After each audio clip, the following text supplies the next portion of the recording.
నేను 11 ఏళ్ల వయసులో ఉన్నప్పుడు నా సోదరుడు మరియు నేను మా అత్త ఇంట్లో రాత్రి గడిపాము. మేము లివింగ్ రూమ్లో ఉన్న మంచంపై నిద్రపోయాము. ఆ రాత్రి నాకు నిద్ర పట్టలేదు.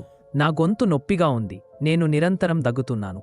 రాత్రి 3 గంటల సమయంలో విశ్రాంతి కోసం నా టాబ్లెట్ ఆపేశాను. అప్పుడు నా వెనుక ఏదో వింతగా అనిపించింది.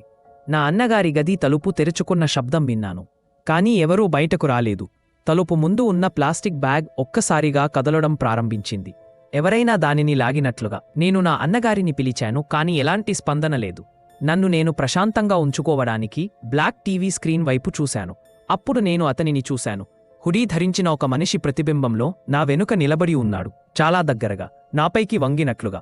నేను ఒక్కసారిగా వెనక్కి తిరిగాను. ఎవరూ లేరు.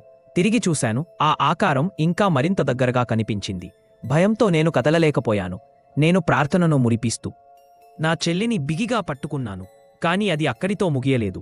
కొంతసేపటి తరువాత తిరిగి కళ్ళను తెరిచినప్పుడు అతను సోఫాపై కాళ్ళు మడిచి నన్ను చూస్తూ కూర్చుని ఉన్నాడు. అతడికి అది తన ఇల్లు అన్నట్లుగా. అతని వెనుక మరొకరు నిలబడి ఉన్నారు, పొడవుగా, తెల్లగా, నిశ్శబ్దంగా.